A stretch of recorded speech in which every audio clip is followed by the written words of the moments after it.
మహాత్మా గాంధీ జయంతిని పురస్కరించుకుని జగిత్యాల పట్టణంలోని 40వ వార్డు పురాన్పేటలో గాంధీ విగ్రహానికి పూలమాల వేసి ఘనంగా నివాళులర్పించారు జగిత్యాల జిల్లా పరిషత్ తొలి చైర్పర్సన్ దావ సునీతా సురేష్. ఈ సందర్భంగా ఆమె మాట్లాడుతూ గాంధీ అనుసరించిన శాంతి అహింస మార్గాల ద్వారానే రాష్ట్రాన్ని సాధించిన గనుడు బీఆర్ఎస్ అధినేత కేసీఆర్ గారని గర్వంగా చెప్పవచ్చని అన్నారు. శాంతి అహింస మార్గాలు ఏవైతే గాంధీ అనుసరించారో నేడు రాష్ట్రంలో అవి పూర్తిగా విఫలమయ్యాయని, శాంతి భద్రతలు కరువై రాష్ట్రంలో అత్యాచారాలకు ఆడపిల్లలకు రక్షణ లేకుండా పోయిందని అన్నారు. కార్యక్రమంలో కౌన్సిలర్లు వారి శివకేశ్వర బాబు, మేక పద్మావతి, పవన్, ములస్తం లలిత, బీఆర్ఎస్ పట్టణ ప్రధాన కార్యదర్శి ఆనందరావు, ఉపాధ్యక్షులు వల్లం మల్లేశం, మైనారిటీ నాయకులు రిజ్వాన్, ఎత్తహమాద్, పట్టణ నాయకులు గాజుల శ్రీనివాస్, వనమాల నిరంజన్, కోరకంటి రాము, పిండెం గంగాధర్, యూత్ ఉపాధ్యక్షుడు ప్రణయ్, సెక్రటరీ నీలి ప్రతాప్, యూత్ నాయకులు భగవాన్ రాజ్, మణి, దినేష్, వినయ్, పిన్ను, వైశ్య సంఘం అధ్యక్షులు ఊటూరు నవీన్, పట్టణ నాయకులు తదితరులు పాల్గొన్నారు.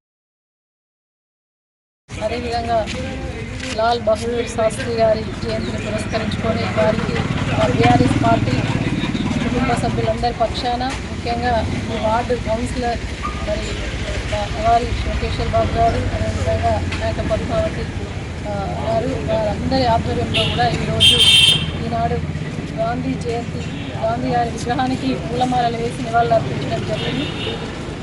మరి ఈనాడు గాంధీ గారు శాంతి అహింస మార్గాల ద్వారా వాళ్ళ స్వేచ్ఛా వాయువులు పీల్చుకోవడానికి భారతావని మరి రాష్ట్ర శృంఖలాల నుండి విముక్తి చెందిన రోజును తీసుకొచ్చినటువంటి మరి గొప్ప మహానుభావుడు గాంధీజీ చెప్పుకోవచ్చు.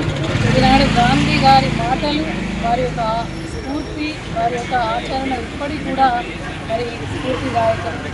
ఇవాళ వారు ఏవైతే చెప్పిరో కీర్తి, సంపద, వైభవం ఏవి కూడా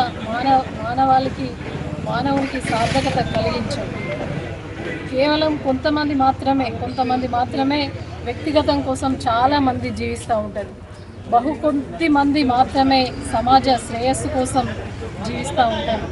మరి అటువంటి గొప్ప వాళ్ళల్లో ఒకరైనటువంటి అబ్రహాం లింకన్, రూసో ముని లాంటి వారందరూ కూడా ఉన్నటువంటి ఒక గొప్ప మహానుభావుడు గాంధీజీ గారని చెప్పేసి చెప్పుకోవచ్చు. ఎందుకంటే మానవాళి సౌభాగ్యం కోసం మరి మహాయాత్ర చేపట్టి వాళ్ళ స్వాతంత్రాన్ని సంపాదించి పెట్టినటువంటి మహనీయుడు గాంధీ గారి మరి ఎప్పటికీ కూడా ఆదర్శం, స్ఫూర్తిదాయకం. మరి గాంధీ గారు అనుసరించినటువంటి శాంతి అహింస మార్గాల ద్వారా మన తెలంగాణ మరి దేశానికి జాతిపిత గాంధీ గారు అయితే ఇవాళ తెలంగాణ జాతిపిత కేసీఆర్ గారు మరి వారి మార్గంని అనుసరించి ఇవాళ మరి శాంతి అహింస మార్గంలోనే తెలంగాణ రాష్ట్రాన్ని సాధించిన గనుడు కేసీఆర్ గారు, మన బాబు కేసీఆర్ గారు అని చెప్పేసి గర్వంగా చెప్పుకోవచ్చు. ఇలా తెలంగాణ సాధించడం అంటే గాంధీ గారి స్ఫూర్తి అని చెప్పేసి చాలా గొప్పగా తెలియజేసుకుంటూ, మరి ఈనాడు మరి రాజకీయాలంటేనే చాలా స్వార్థపరంగా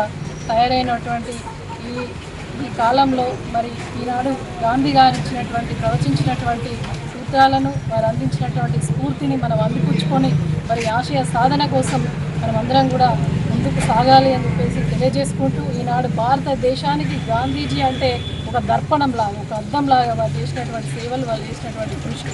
అదేవిధంగా లాల్ బహదూర్ శాస్త్రి గారు పేదరికం, నిరుద్యోగం రెండింటిని ఎప్పుడైతే దేశం నుండి